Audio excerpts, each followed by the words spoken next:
Сәлем достар, қалдарыңыз қалай? Бүгін қатпарлы самса дайындаймыз. Өте дәмді.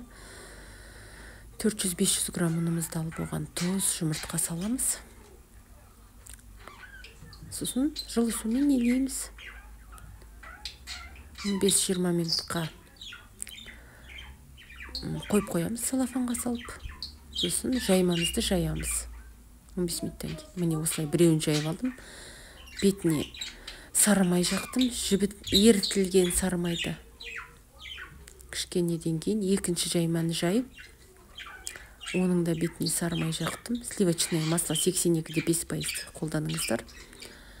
Сосын екеуін орадым тығыз қып, ішіндегі желі бәрі шыққаннан кейін шыққанша қысып орайсыздар. Міне осылай. Сосын екі жаққа қарай бұраймыз. Міне осындай шықты. Бұны жарты сағатқа морозильникке салып қоямыз. Морозильникте жарты сағаттың ішінде біз енді салмамызды дайындаймыз. 3 орташа пияз, 2 картошка, 250-300 грамм фарш алдым. Тұз қостым. Болды, араластырдым. Дайын салмамыз. Енді қамырымызды алып шығамыз морозильниктен. Міне қамырымыз дайын. Енді кесіп алып осылай бөліктерге самса жасаймыз.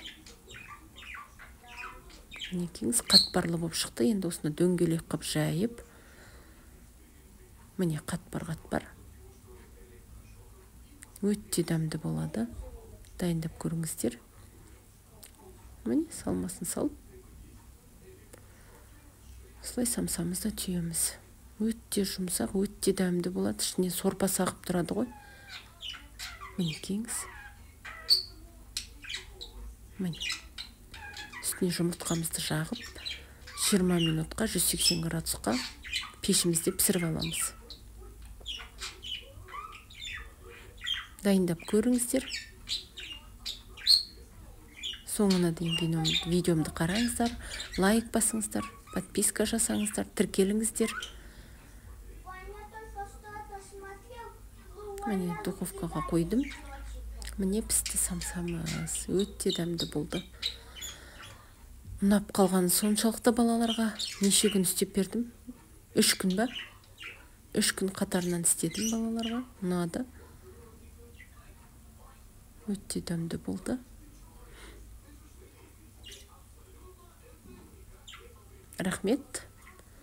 Менің каналыма тіркеліңіздер, лайк басыңыздар, комментарий жазыңыздар, қолдап жіберіңіздер. Рахмет. Ас болсын. Келесі кездескенше.